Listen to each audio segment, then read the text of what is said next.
Good afternoon, good morning, good evening, class, whenever you're watching or reviewing this lecture, this supplemental conversation. Today we're going to be talking about a fun little subcategory in tech and society, music, memory, and technology across generational understandings and cohorts. And as always, this is for tech and society, and my name is Professor McQueen.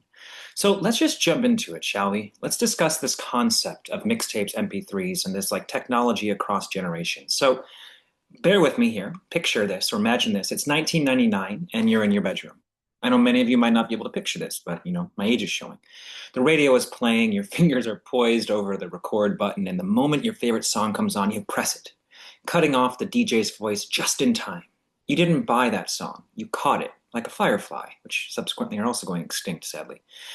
That was Gen X and Gen Y, or the Xers and the Millennials, version of streaming.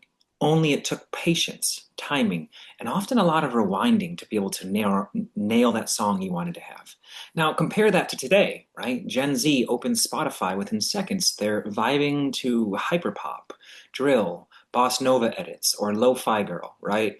No waiting, no effort, no real ownership. That's not a scary thing, too. But music's more accessible than ever. But does it mean the same thing when we say this? Today, we're diving into how generations interact with music as a technology. We'll explore this shift through theoretical lenses, actor network theory, and social construction of technology. And trust me on this one's going to hit, just like a perfectly sequenced mixtape did. So, as we're talking about this idea of a physical artifact, one of the things you've read when you've gone over Genevieve Davis's work on the power of politics on everyday things, we see this kind of conversation start. So let's start with Gen X, right? The forgotten generation, and the early millennials, the Gen Y, but the early cohort, who grew up in what was called the tactile era of music. Music had weight, it took up space, and it told the world who you were. You didn't just hear music, you collected it. Cassette tapes got worn thin from overuse. You saved up money for CDs, carefully flipping through shelves at Sam Goody, Tower Records, and so many more. Burning a mixtape for someone wasn't just a playlist, it was an act of love, right? I have so many in my car that have, like, from my friends who wanted me to hear new music. Your car's CD binder was practically a diary, right? Think about the famous image of the boombox over the head. This is iconic. You brought it to Hangouts. You bragged about it. And if you had a multi-changing disc option, you were cool. So how does this concept, other than my nostalgia, tie into Ant? Well, and also, if you were serious, you went vinyl to begin with, right? Not for the aesthetic, because you believed in the warmth. Audiophiles, I have a friend who's one, and they still only buy things in a physical artifact, right? And because someone's older brother said that it was the real heads that did this, right? So how does this go into Ant, as said before? Well, that actor network theory tells us that technology isn't neutral, it acts. In the Gen X and Y era, every device, the boombox, the CD burner, the Napster interface, was an actor shaping how music was experienced. The tape recorder taught you patience. The Discman made skipping tracks into a physical act of intention. The Sony Walkman didn't just let you listen, it broadcast that you cared about music. And if you wanted to get more advanced technology, you'd get skip free, even though that never really was a thing. Maybe you've seen the videos on TikTok of tying up your earphones just so that it wouldn't skip, and suddenly it worked. It was a crazy time, right?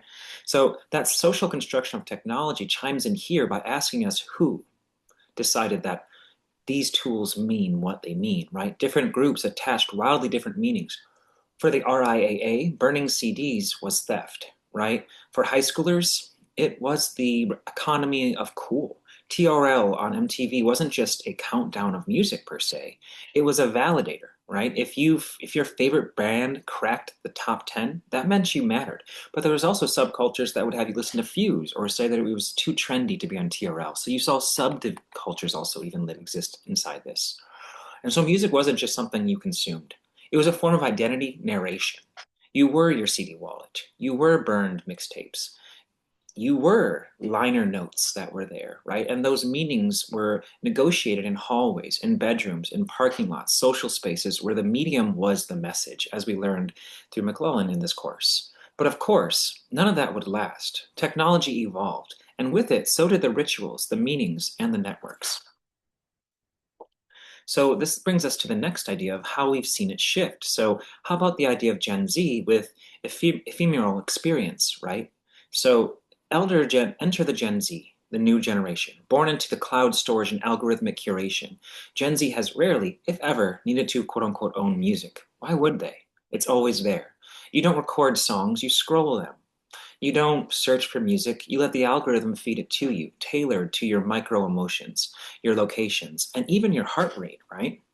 If Gen X waited for the DJ to play their song, Gen Z is the DJ, remixing clips, using snippets from memes, and scoring their lives in 15-second loops, right? Songs didn't even have full choruses anymore, just enough to spark a trend or kind of a movement. So that actor network theory shows us that Gen Z's experience of music is shaped by a whole new network. The algorithm, which functions as the curator and the gatekeeper, Spotify interface with the nudges and recommendations for you to listen to, the AirPods that isolate your experience, TikTok sound library where songs become memes before they become hits, and the idea behind the artist may even be lost inside the message because the medium is the message, right? That actor network theory now includes the non-human influences over taste. The playlist isn't just a reflection of preference, it's a mechanism of shaping. The actor network theory helps us see that Gen Z doesn't choose the music from a shelf, they inherit it from an ecosystem built by engineers, designers, and data modelers, right? So that brings us to another one of our theories, right? That social construction of technology reminds us that this is all social. Gen Z doesn't think in albums because albums aren't their imperative unit. They trade songs like memes, rank them like aesthetics, and reinvent them as soundtracks to their TikToks, right? Or other forms of media. That's not less cultural. It's just different culture, one that redefines the meaning of music in a social parameters or social life. And let's be clear, this isn't nostalgia versus nihilism. It's not better or worse, but it is different. And that difference is worth theorizing. And that's where we get into the next conversation here of Pierre Bourdieu and his idea of Bourdieuian theory of cultural capital. My mouth's a little hard to move right now, but cultural capital and identity and platform power is kind of where we'll see this, right? So here's where it gets kind of rich and data centric. Bourdieu's terms, cultural capital, is what we signal to show status, right? Not just economic, but taste. Gen X and Gen Y, or millennial, flexed with obscure records, banned tees, burned CDs, mixtapes with deep cuts, owning the right to music and took time, risk, and effort. It was a proof of labor, right? Now Gen Z flexes with playlists aesthetics, mood curation, main character energy, or knowing a TikTok sound before it gets big. Taste isn't about owning rare content, it's about participating early and publicly.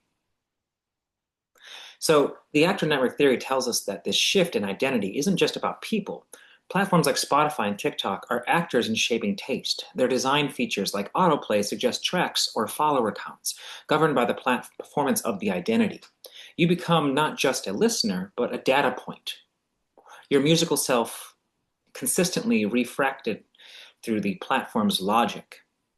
And if you add some Foucauldian theory into here, you would see that Foucault would love this biopolitics at scale. It's not overt discipline, it's gentle nudging. The playlist suggests who you are, the algorithm becomes a mirror, but who built the actual mirror is one thing you should start asking yourself in this kind of class, right? The social construction of technology asks us who benefits from this configuration of meaning, whose version of the musical value gets stabilized. Gen Z may be fluent in soundtracking their lives, that joke even on Family Guy, I wish I had a soundtrack for my life, but their fluency is shaped by the tools designed to extract attention, not deepen understanding. Yet identity still blooms in this space. Gen Z builds community, meaning, and selfhood through music. They just do it within these structures, remixing meaning as they go. And again, that's not a failure, right? That's adaptation.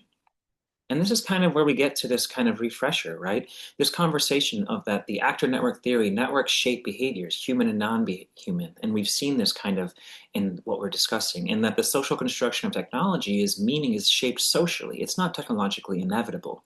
We can use both to analyze the past and present tech meanings as we have been in this lecture.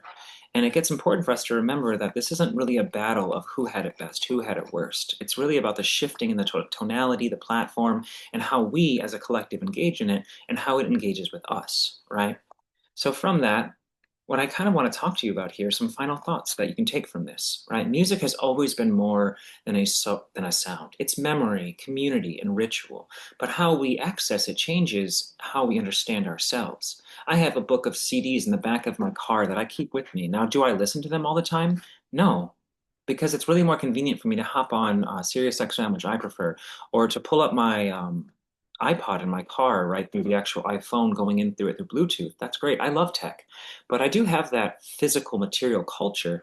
And I don't know, maybe it makes me feel good that I have it, like this meme. But the reality is I still find myself listening to the things that I listen to. It's kind of convenient that emos come back, but still, right? And then we have the conversations of LimeWire and Napster and the legalities of downloading music illegally at that time. It's funny to think now that downloading is not really frowned upon because I have friends of mine that I know that were arrested actually during the pirating kind of strike.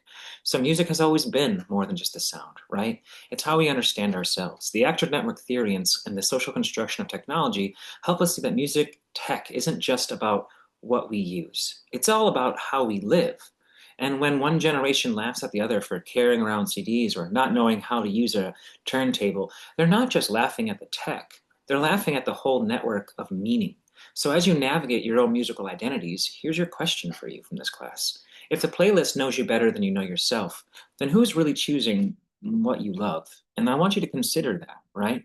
So it becomes really important to think about these different dynamics, right? So going back to the memes, I kind of want to give you some thoughts here. When we're looking at this idea of Gen Y or kind of like showing their Spotify, it's this physical material culture, right? Material culture is a status symbol. Bourdieu talks about this as a cultural capital. This mention of LimeWire outside of my little tangential statement, right? We would risk federal charges to get Toxic by Britney Spears. You just clicked a link, right? That's social construction of technology and interpretive flexibility of file sharing and culture. If we look at this idea of kind of the trends that exist behind some of the music that wasn't the origin of why, right? The idea of TikTok dances sped up to 2000s emo songs, we can see SCOT and Ant shaping interpretive unit and cultural repurposing. And there's not one that's wrong there. Just because I sang about it from an emo perspective, breaking up with my partner, doesn't mean that it can't be used differently. And then we see this kind of idea about a boombox versus the Bluetooth speaker, right? That's the idea of actor network theory, how non-human actors shape the experience differently as we are seeing it go, right? One was built to blast music, the other follows you around, so to speak.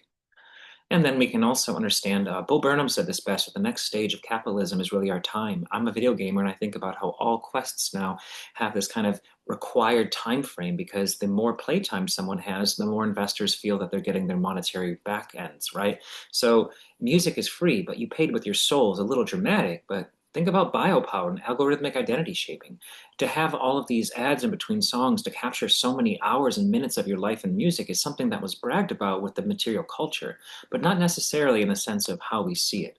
And this is where I kind of want to get to with this idea that I talked about, final thoughts. But one thing I want to kind of pose to you, we're seeing a shift in that technology and this kind of like millennial-esque complaint, but so many stores, Best Buy, other places are getting rid of the material culture of CDs, and some of them are bringing them back, like Urban Outfitters, to keep with the trends.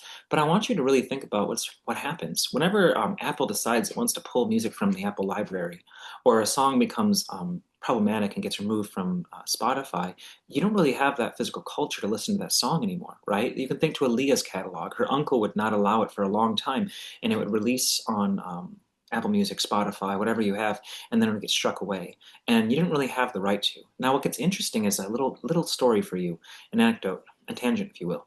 My brother downloaded all of his music to his Apple, and it was more than he actually had downloaded, right? So his Apple Music. And when those songs became what Apple was seeing as not something they wanted to support, they actually graded out and made it inaccessible to him. So as we lose access to this material culture of that physical CD that we can listen to at our own will, and we're limited based upon access to the internet or access to streamability based on a monthly subscription, are we really allowing our own inference of music? Or how much often are the songs that are exposed to you exposed by someone sharing their culture, their capital culture, and their social culture with you? Or is it just something that says, because you like X, you'll like X? So really think about who shaped your wrapped year, right? And then think about the shift in tone and totality of society. Right now, AI generated soundscapes and musical meaning is growing. There have been K-pop groups that are fully digital that have already surpassed physical real groups. You can now be able to build upon, there's some cool videos on TikTok if you want to search this, write a context, prompt the idea, use Voicity and other ones like this, and some of the music producers are finding that they're making brilliant music. So what is originality in the future in the age of AI? And I want you to think about that. I hope you enjoy this lecture today. I think it's a fun conversation, and I'll see you in the next one. Take care.